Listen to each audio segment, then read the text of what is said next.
is to take all the questions now. I'll take 3 questions No, at a no, we're time. going to take all the questions now, and then after the answer, that's it. We adjourn. Okay. Okay, so I need the stamp. Thank you. Okay, I'm sorry. Okay. They said I'm in the back, so I should just step And up. please keep the question kind of short so I know what they are and I can address them. Okay, it's organized.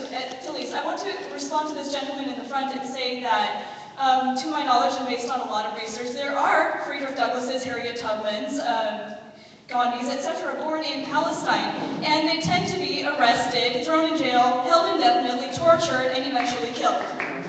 That's why I said in the United States. Okay. I said in the United States. So these, I want to, based on the narratives of people like Abu Hamdia, who died in an Israeli jail because he had cancer and was not treated, Erica Jaradat, who was tortured to death in an Israeli jail, Bassem Tamimi, who managed to get out of an Israeli jail and still leads weekly marches to the wall. If there is stagnation in the pro-Palestine movement, is it because Palestinian activists are not being sufficiently active, for lack of better words, or is it because people like my roommates are still biting their teeth going, we really shouldn't offend the Jews, we should stop marginalizing them, and they've suffered enough, and it's a huge, complicated conflict that we can never really come up with a solution for anyway. Can we ask questions and not make statements? No, she's allowed to make a statement. Oh, then everybody can make a statement now? Yes, everyone can make a statement. Yeah. I don't have questions. I want to answer other people's questions.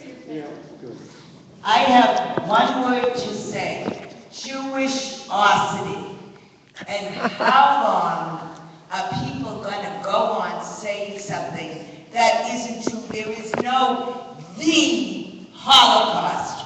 Jews do not have a special sensitivity on suffering.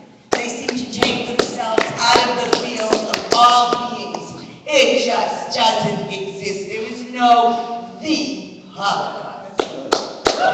Let's just concentrate now on questions so we can Yeah, continuing on what Beverly said. A million and a half Armenians were exterminated. Hitler knew about it and said no one pays any attention to it. Millions and millions and millions of African Americans, 11 million at least in transit alone. The whole native, so her point is very good, but here's a personal narrative that I think that I'd like you to take in. I was in a kibbutz that thought they were communist Zionists. They seized the parcel of land on the West Bank. Just before we were ready to ship the Dancy, Clementine, and Mandarin to market, the jumbo, extra large, and large were stolen. So I hear them talking in Chick-Chock Hebrew. They're going to take the former Arab owner back to the kibbutz and torture him and get him to admit. So I said, no, you're not. The guy pushes me. He was a Moroccan Jew with a gun, and I shoved him back. He went flying. In any event, nothing happened.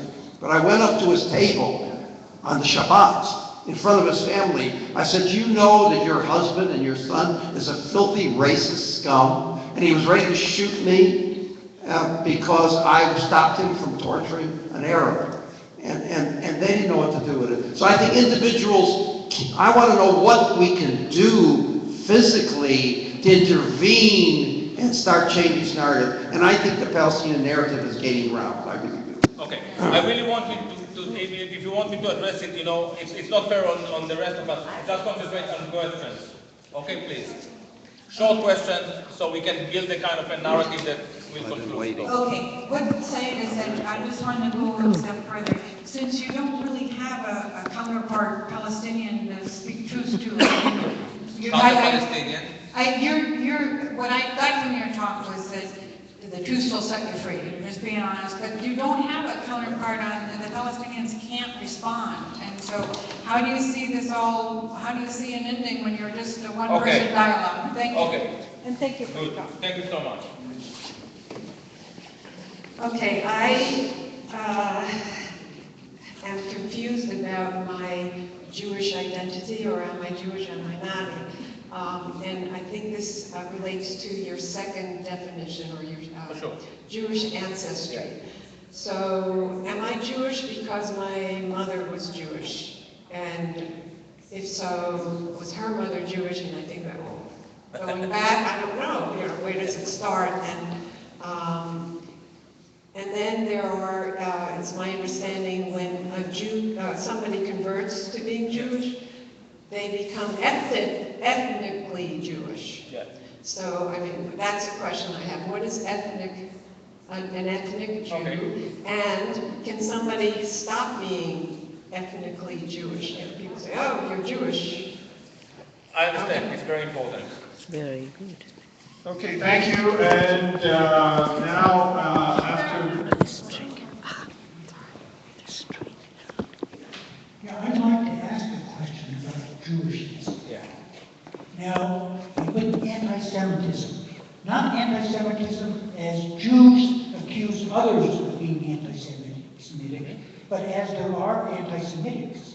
And how much is Jewishness imposed from outside into a group phenomenon, as opposed to something that's indigenous and rises up among people that call themselves Jews? And what is Jewishness? Is that something that's imposed from outside,